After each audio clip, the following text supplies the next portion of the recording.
Bom dia, terceiro ano. Tudo bem, pessoal? Vamos lá? Hoje nosso conteúdo é de literatura. Realismo em Portugal. Página 103 do módulo de vocês, hein? Vamos entender o que foi esse movimento do realismo no geral e depois vamos compreender como ele surgiu em Portugal. O cenário para o surgimento do realismo é o esgotamento das ideias do romantismo. Como nós vimos, na terceira geração do romantismo, ocorre a diluição das ideias do romantismo, mostrando assim que o movimento estava no seu fim. Com isso, o solo torna-se fértil para um novo movimento literário que é justamente o realismo. Aquela visão nacionalista, idealizada, baseada nos valores burgueses, deu lugar a uma nova visão, uma visão crítica a esses mesmos valores. Então, enquanto o romantismo tinha uma visão mais idealizada, o realismo tem uma visão mais real e faz crítica ao que o romantismo valorizava. O romantismo via, por exemplo, o amor como uma solução para a vida. Já o realismo passa a retratar o adultério como uma prática comum, pois o amor seria relegado a segundo plano. O outro fator que favorece o surgimento do realismo é a Revolução Industrial, porque a Revolução Industrial forma um novo público. Enquanto o romantismo tinha como público a burguesia, o realismo tem como público o proletariado, formado principalmente por operários que estavam envolvidos nessa Revolução Industrial. Tanto o realismo como o naturalismo, que o naturalismo já é um movimento que estudaremos mais à frente, eles se iniciam na França. O realismo se inicia em 1857 com Gustave Flaubert, quando ele publica a obra Madame Bovary. Essa obra apresenta uma visão crítica, em especial do casamento. Essa obra serve de base, de alicerce, para o realismo em diversos países. Características gerais do realismo. O que é que nós podemos encontrar do realismo, tanto em Portugal como na França? Quais são as características gerais? A análise crítica da sociedade, como nós já vimos, já não havia mais espaço para estar idealizando, para estar imaginando. Então agora o momento é de criticar, de perceber as falhas e defeitos da sociedade e fazer crítica. O racionalismo e a objetividade também é característica presente dentro do realismo. Já não temos mais aquele sentimentalismo, aquele subjetivismo, aquela coisa emocional. Agora é o momento de ser racional e objetivo. Contemporaneidade. Os autores do realismo eles escrevem sobre algo contemporâneo, do momento, sobre a sociedade que eles vivem. Eles não precisam se distanciar, imaginar, idealizar, ir para a infância ou para o futuro, para que possam compor a sua obra. Eles pensam na sociedade, eles visualizam o que eles têm a escrever no meio social. Então, a obra contemporânea.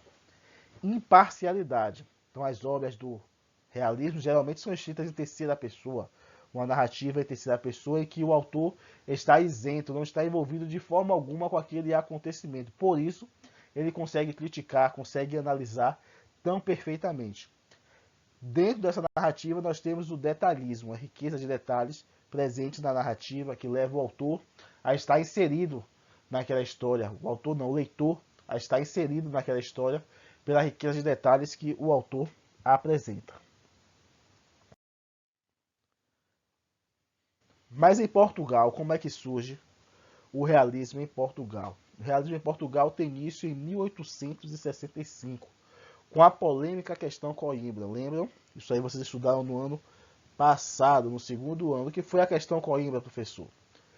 A questão Coimbra, pessoal, ocorre em 1865, quando alguns autores jovens que estavam percebendo que o realismo, o romantismo estava acabando, que já não tinha mais graça, já não fazia mais sentido dar continuidade àquele movimento, eles começam a publicar novas obras sinalizando algumas mudanças das características literárias, obras que já estavam seguindo o rumo do realismo.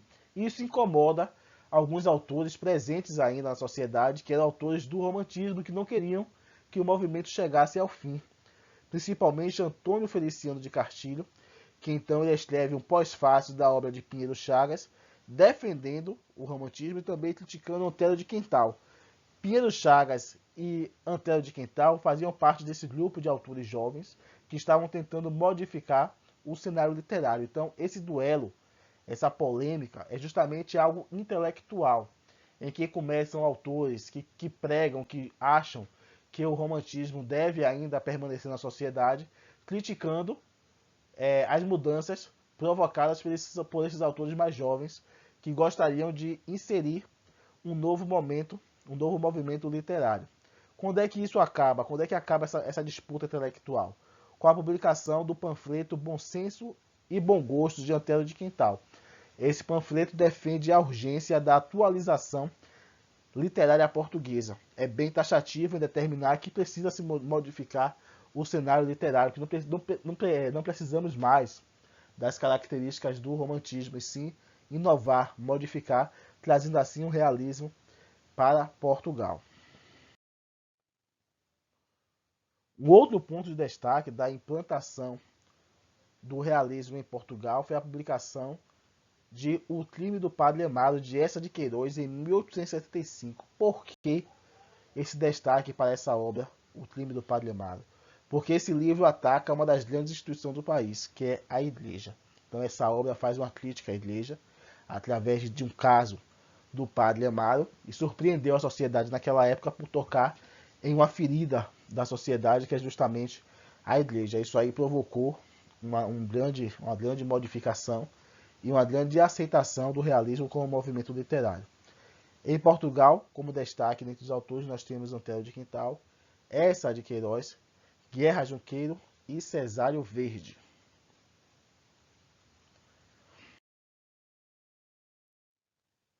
Então essa foi a nossa revisão, né, a respeito do realismo em Portugal. É um dos assuntos principais do segundo ano, mas agora vocês estão no terceiro ano, a gente faz aquela revisão somente para tocar lá na mente de vocês, para que vocês possam, já estudei isso mesmo, eu lembro disso.